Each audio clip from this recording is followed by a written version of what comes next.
First Chronicles this morning. Last week we went through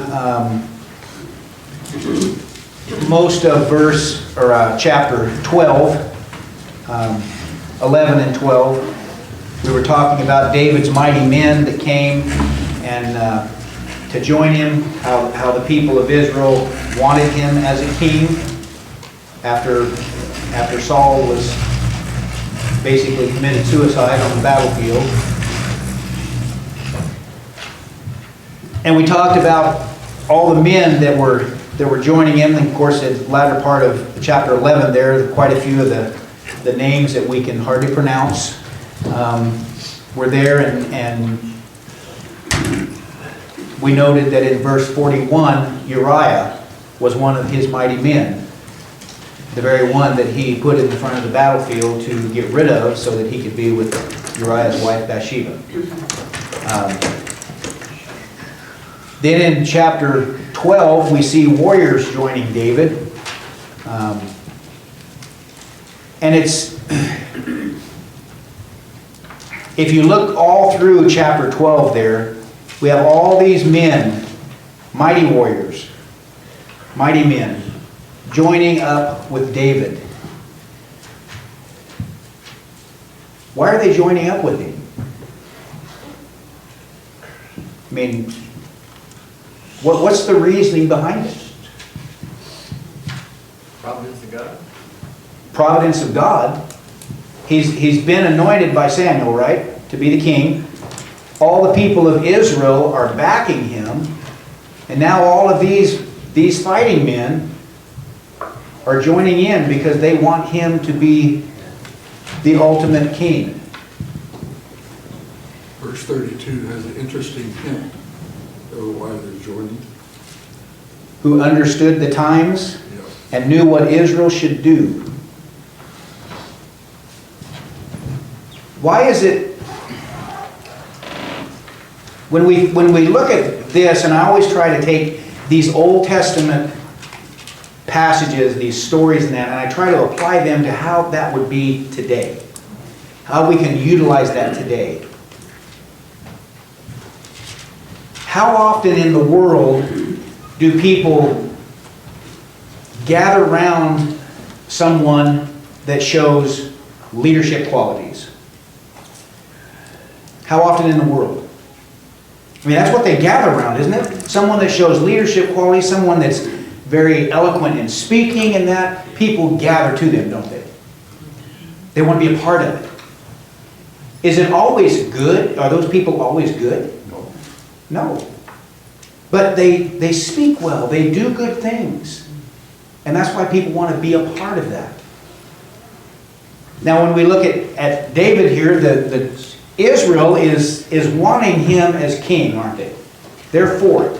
So all these fighting men from these different nations and that, they're saying we need to be a part of this. And as Paul pointed out there in verse 32, it's talking about all of these, and if you take these figures here, it amounts to about 339,800 and some men, basically, that are gathering together to fight for David. And then in 32, the men of Ishkar, who understood the times and knew what Israel should do. So these men are saying, we know what's going on here. We know that we have a good leader. We know what we need to do. So we're going to gather up and we're going to join in. And all of these, in verse 38, all of these were fighting men who volunteered to serve in the ranks. They came to Hebron fully determined to make King David over all Israel. All of the rest of the Israelites were also of one mind to make David king. The men spent 3 days there with David, eating and drinking, for their families had supplied provisions for them. Also their neighbors from as far away as Ishkar, Zebulun, and Naphtali came, bringing food on donkeys, camels, mules, and oxen. There was plentiful supplies of flour, fig cakes, raisins, cakes, wine, oil, cattle, and sheep. For there was joy in Israel. They now have a king. And there was joy. When we go into 13, it's looking at David. David conferring with each of his officers, the commanders of thousands and commanders of hundreds. He then said to the whole assembly of Israel, if it seems good to you, and if it is the will of the Lord our God, let us send word far and wide to the rest of our brothers throughout the territories of Israel, and also to the priests and the Levites who are with them in their towns and pasture lands, to come and join us. Let us bring the ark of our God back to us, for we did not inquire of it during the reign of Saul. The whole assembly agreed to do this because it seemed right to all the people. There's a lot in those few words right there. David wants to bring the ark back because it hasn't been with them. Why is that? Where is the ark at? Remember? Where was it? It fell into the hands of the Philistines, didn't it? Yeah. Okay? And then basically, what happened with the Philistines when it was in their hands? It was a hot potato. Good terminology. It was. Hot flying. What were they experiencing when they had the ark? Oh. It was not good for them, was it? No. The Philistines were suffering. So they get rid of it. And so then it sits in another town for 20 years. And nobody's thinking of it. What was the ark? What was it supposed to be for? Who built it? Jesus.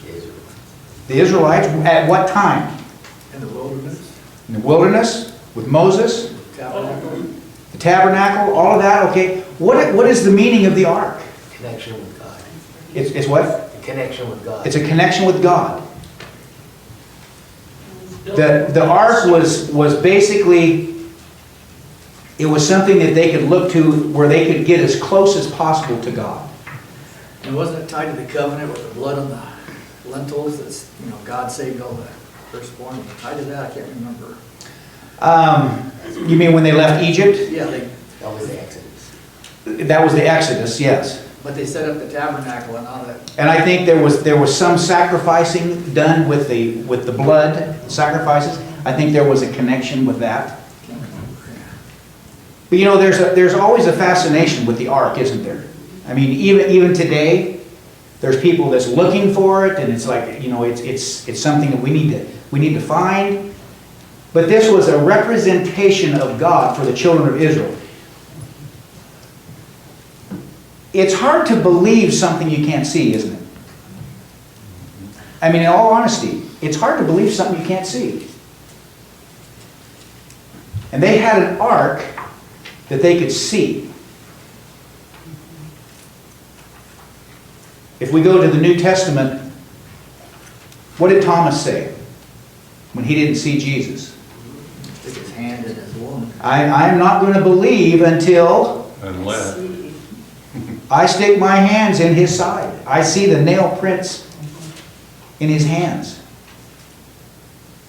And what was said? What's the common thing? Blessed are those who believe that have not seen. Have we seen Jesus? We haven't seen Jesus. Do we believe? Do we believe who he is? What he done?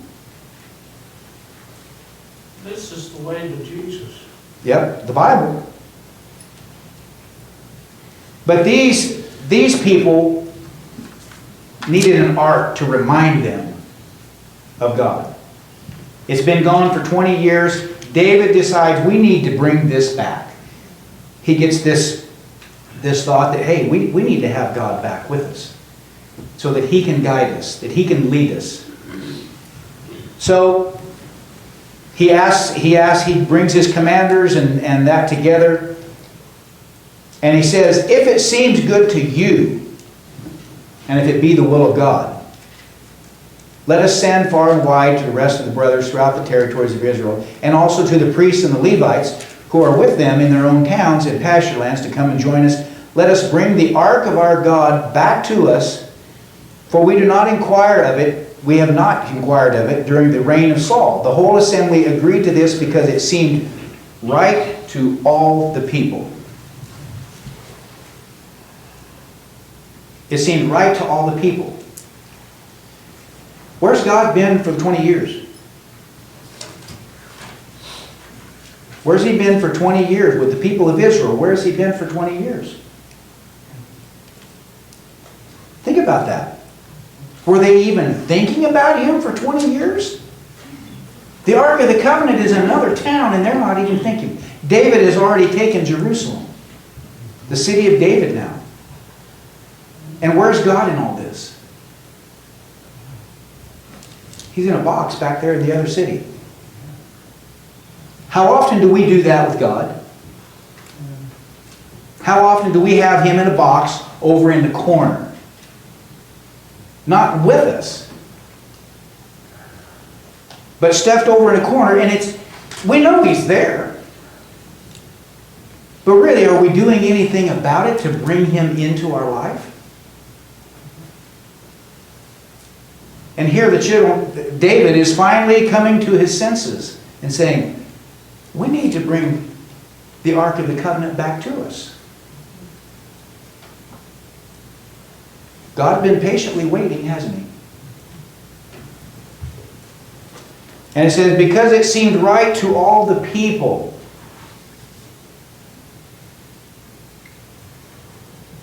What about being right with God? Shouldn't that be the first thing? Not rather whether it's right with me, but whether it's right with God. Because too many times we want to put our opinion, our thought process in there before we even request anything of God. I'm sure that before this, God would have loved for them to have had Him in their presence. More so. So, the people decide, yes, let's do this. So in verse 5, so David assembled all the Israelites from the Shihor River in Egypt to Lebo Hamath to bring the ark of God from Kiriath Jearim. David and all the Israelites with him went to Bala of Judah, which is Kiriath Jearim, to bring up from there the ark of God, the Lord, who is enthroned between the cherubim, the ark that is called by the name. Verse 7, they moved the ark of God from Abinadab's house on a new cart, with Uzzah and Ahio guiding it. What's wrong with that right there? God didn't authorize it. They put it on what? A new cart? But man, we're starting with a new king. Let's do this thing upright, right? I mean, we're all together. Let's make a new cart and put this ark on there and haul it back to Jerusalem. Wouldn't that be the proper thing to do? I mean, we don't put it on a shabby cart, do we? Let's put it on a new one. But that wasn't the way it was told to travel with it, was it? How was it supposed to have been done? When the Ark of the Covenant was made, it was made with certain things on it, right? There were rings put on the side of that. Oh, they were walking. And why were the rings put on there? So the pole could go. To put poles in there, and then what? People picked the poles up and they traveled like that. Carry the... But you know, modern day, hey, isn't it easier to just put wheels under it? Come on, it'd be so much easier, wouldn't it? Have the oxen carry it. But the scriptures didn't say they couldn't. That's what people would say today. Right. Didn't say they couldn't, but it was given to them How to do it. properly of how to do this. Yeah. And yet, it was ignored.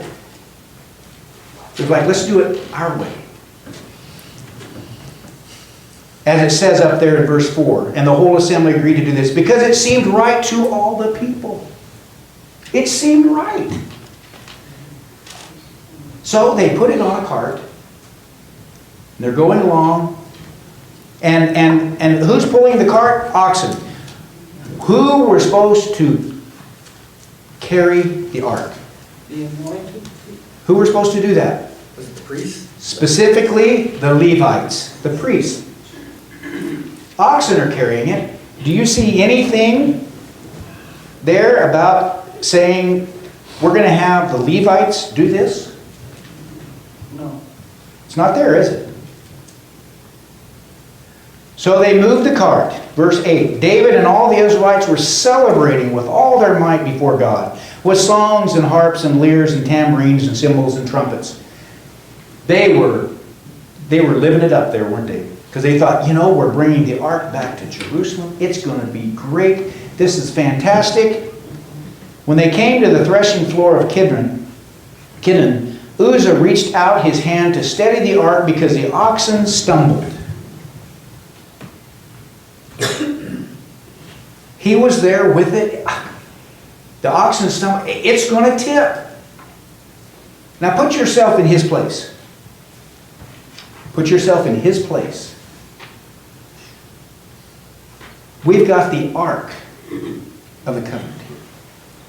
And we're going to Jerusalem. And everybody is happy. And it looks like it might fall. It might be damaged. What are you going to do? Tell me, what are you going to do when you're right there? We're going to grip. You're going to reach out and you're going to steady it, aren't you? Yeah. It's almost like a physical reaction. Exactly. If you're going to trip and fall, you're going to reach out and try to catch yourself from falling and getting hurt. It's natural. It's a natural human instinct, isn't it? And when he did that, boom, it was over for him, wasn't it? But it probably wasn't just because of that. Everything they had done bringing the ark there. Up to that, And just as exactly. an example, you guys are messing up, I'm not happy. Exactly. They weren't to touch that, were they? When they were traveling, they had poles in the rings. When they got to a place to set it down, they set it down. They pulled the poles out. They didn't manhandle it around, did they? They didn't. And yet, at this point, Uzzah reaches out because he thinks it's going to topple. Jeff, this is Proverbs 14:12 in real life. There's a way that seems right unto a man that leads to death. Exactly. Exactly. And Uzzah thought to himself, we've got to save it. We can't let it hit the ground. And boom, he's dead. The Lord's anger burned against Uzzah, and he struck him down because he had put his hand on the ark. So he died there before God. I think it shows that his anger burned right there with Uzzah. Do you think he was pleased before that? No. When they loaded it up on a cart? No. You think he was pleased that they had let it sit in the other city for 20 years? No. He wasn't pleased, was he? But this right here was kind of the final straw there. It's like, this is it. I'm going to have to get real with these people here and show them that I mean business. Paul.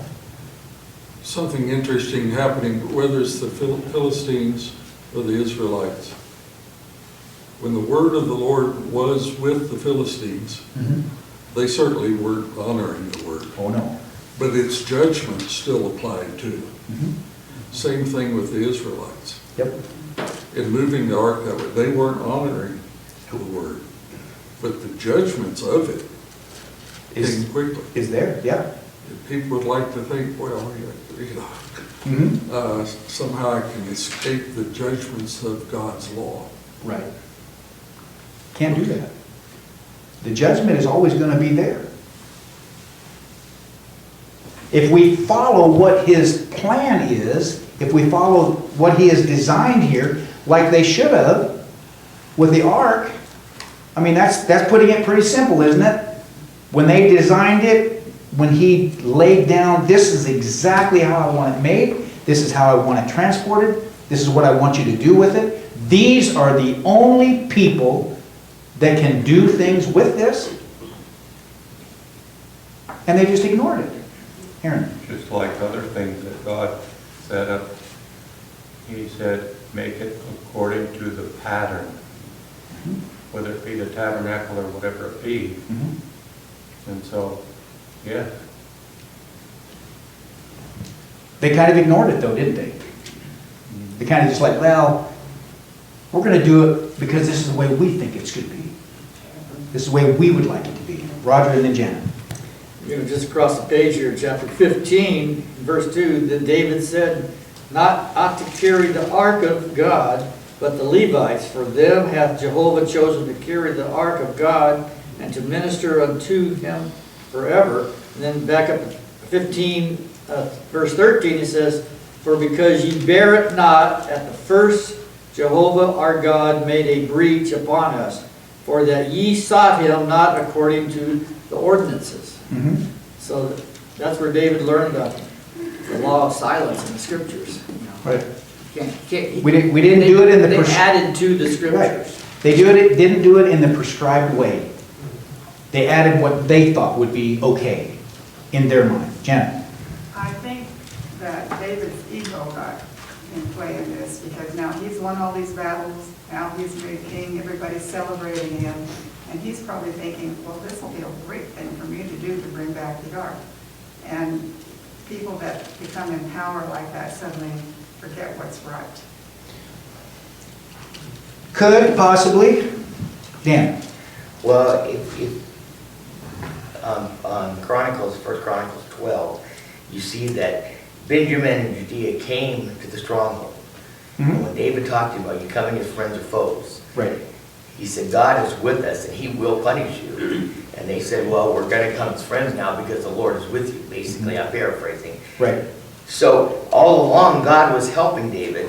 Mhm. And then to have David ignore Right. what he knew Mhm. was what really angered God. I've helped you up to this point, and now you just do your own thing. Right. You add to what I've said, you do what made it easy for you, Mhm. and now you're taking credit for it. So Right.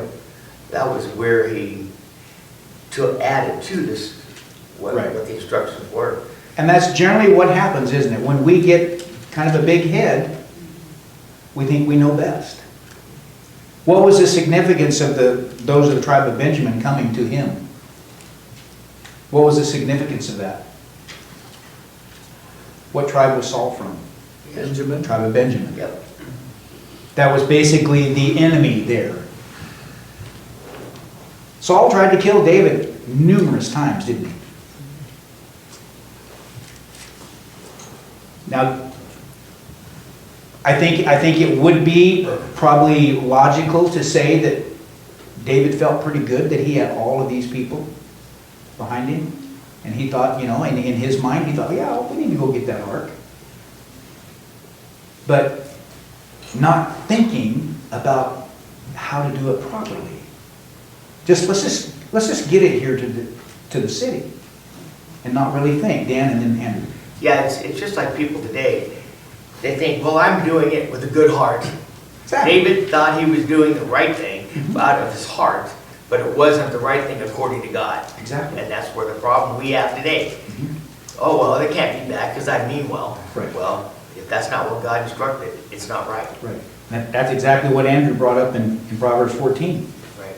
There's a way that seems right to us.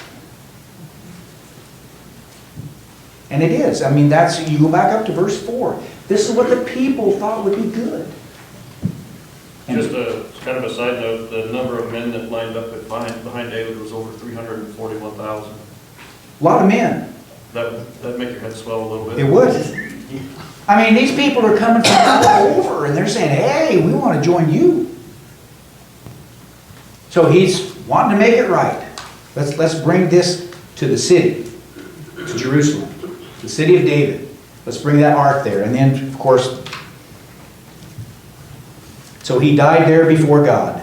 Verse 11 and 13. Then David was angry because the Lord's wrath had broken out against Uzzah. And to this day, that place is called Perez Uzzah. Okay, first thing, David was angry. Why would he be angry with God? If something bad happens, do we sometimes immediately go and say, God, why did you do this? Why? We get upset with him. God, you're supposed to be in full control. Why did you have this happen? This is not good. First thing, he gets angry.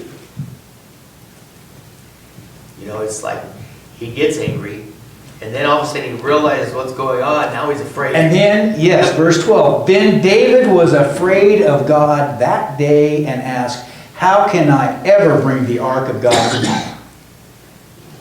He did not take the ark to be with him in the city of David. Instead, he took it aside to the house of Obed-Edom, the Gittite. The ark of God remained with the family of Obed-Edom in his house for 3 months. And the Lord blessed his household and everything he had. Once again, boy, that Ark of the Covenant's got some good stuff with it, doesn't it? If you follow along with it. So David's afraid now. He said, I don't know what to do. I wanted to be in the city, but I don't know what to do. Why didn't he just think, okay, we need to think, how was it supposed to be transported?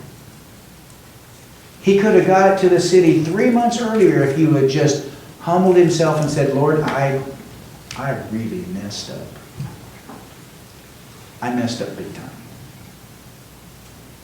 I knew, and yet I just went ahead and done it my way. How many times do we today do the same thing? We know, we've read it, and yet we do just the opposite sometimes. Thinking, but it seems right. It does seem right. When I think it out, I see all the possibilities. I think it's right. It's good. Andrew? It's interesting, back in verse 8, that they were celebrating in their wrongdoing. Yeah, they thought they were doing great, didn't they? I mean, they were going all out. This was a huge celebration. As this thing is rolling along, it's like a party. They're happy. We see it today. People celebrating in sin. Yep. They think it's great because what? It makes them feel good. We're doing a good thing. It's pleasing to us. Yeah, they're rejoicing in themselves. In themselves. rather than Look God. what we're doing. Look what we are doing. And yet, when Uzzah dies, boy, the party ends quickly, doesn't it? It's like, boom. We don't want to have anything to do with this. Leave it here. Leave it here. Because we don't know what's going to happen if we continue to take this to the city. City could burn. Well, it really could have if they would have taken in their own hands, in their own thinking, they could have taken it there and it could have happened. Because if we look back at what happened with the Philistines, they couldn't get rid of it quick enough, could they? And this is the same thing that happened to Nadab and Abihu when they offered strange fire. They thought, oh, that's a good thing, and God struck them dead. Yep.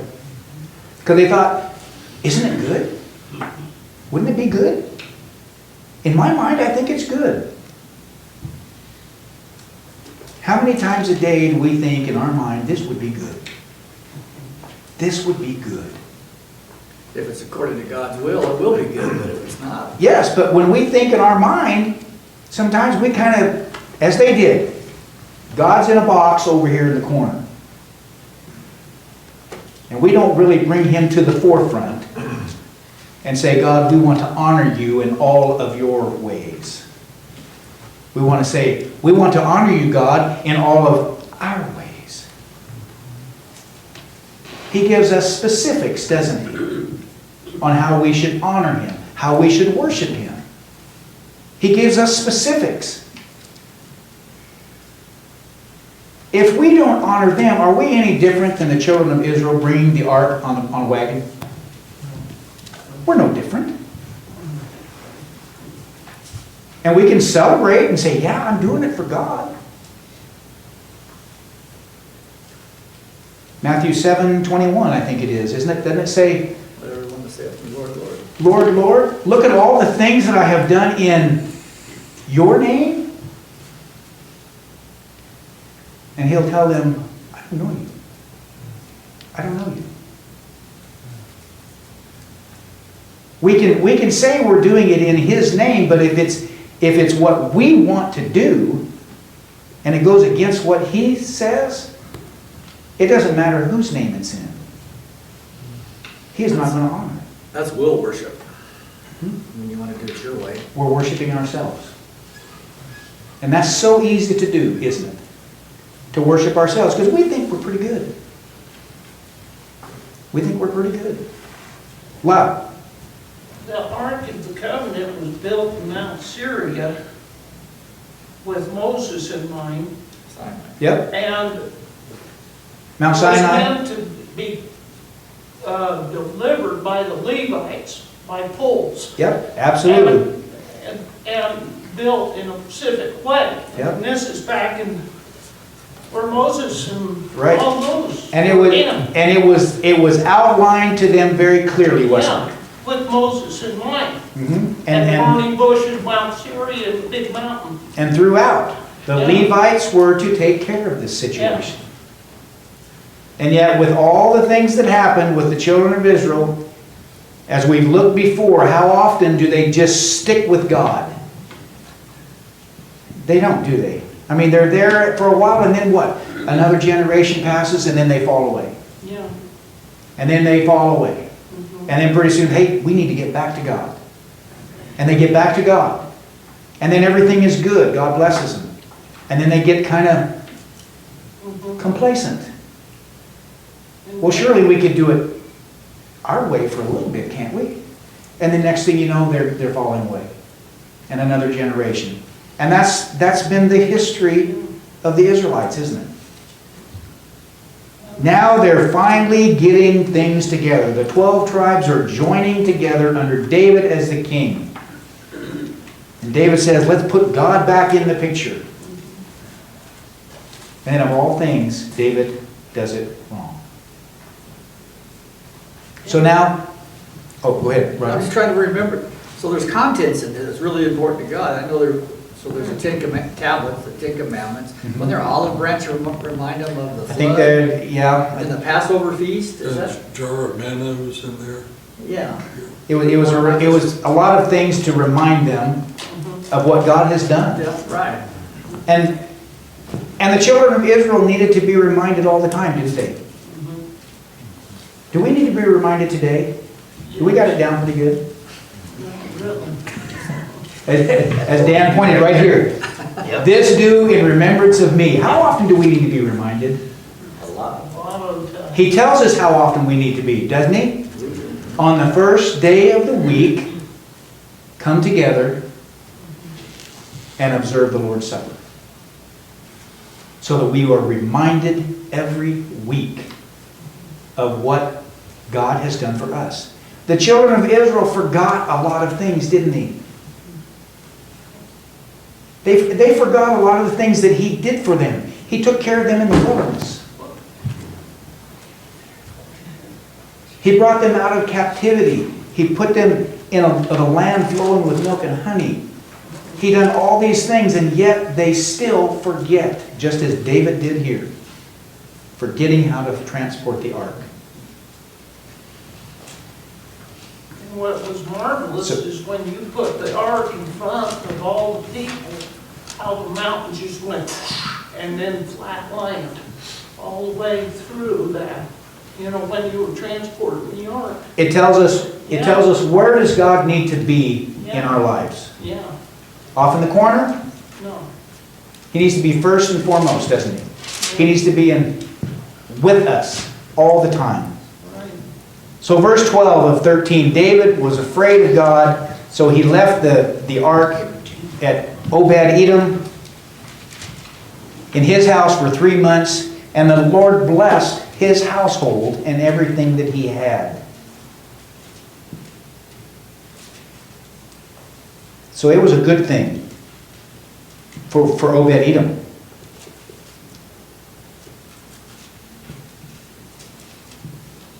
He wasn't trying to move the ark, was he? He wasn't trying to do something off the wall with it. It was there in his place, and he was blessed.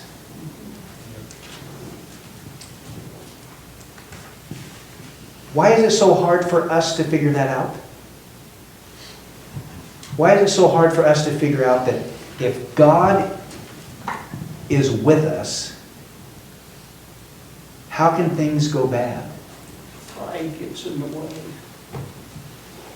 If God is for us, who can be against us? How can, if God is in our lives, how can anything happen that would not be for His glory? What would be the downfall of any of that? What would keep God from blessing us if we have Him first and foremost in our life? If we did exactly what David did. Disregard what he says. If we are going to disregard what God says, when we have Him in our life, and we disregard what He says, not pay attention to what He's talking to us about, things are going to happen then, aren't they? And they may not be all that good. I don't think that He's probably going to strike us dead. But things can happen in our life that can test us. Dan, did you have something before we close? Well, just interesting, and maybe we can discuss this next week, but in verse 13 it says, so David, because he's afraid now, Yep. did not take the ark home into the city of David, Yep. but he took it aside to the house of Obed-Edom. Mm-hmm. Did he take it there properly? Was it still in the cart? How did he get it there? And then you think about this David's afraid to take it home. Just seeing everything that happened, why was he so willing to accept it? He's thinking, the Philistines want to get rid of it, David wants to get rid of it, but I'm going to accept it. Don't you think that's an interesting point to think about? Must have been a good man. Yeah, but how did he get it there? Did he do it there right? He said he didn't know how to take it home. Right. He didn't want to take it on. I don't know, maybe it was just the side road right here. Hey, it's handy, let's get rid of it. Yeah. I mean, it's in his house. You know, I mean, it's... Just something to think about. I know. You know, how did he do that? But he didn't know how. definitely didn't want to have his hands on it anymore, did he? He didn't want anything to do with this. You know, and it's interesting. He was angry, and then he was afraid. It's like what we do, growing up.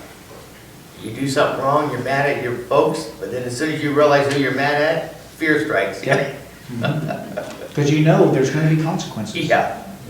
And that's what I think went through David's mind. He was mad at God, but then he realized at that moment, I messed up. I didn't do this properly. I didn't do this according to the way God wanted it done. I was so wrapped up in all the people and the celebration and that I forgot. And then it's like, I don't want anything to do with it. Get it away from me. And like you say, I don't know if he dumped the cart off right there or what he did. It doesn't really tell any specifics, but he didn't want anything to do with it anymore, did he? It's like, let's get rid of it. Speculation, but maybe he finally thought about it, that could have been me instead of Uzzah. Exactly. That Well, would sober you up real quick. When you think about that, and he's taking it to the city that he conquered, Jerusalem, what if he'd have got there with it? On the cart. Without the Levites involved. What could have happened in the city? I mean, that, it could have been more than a lightning bolt. Could have been a huge fire. We're out of time. Next week, we'll pick up in 14 there.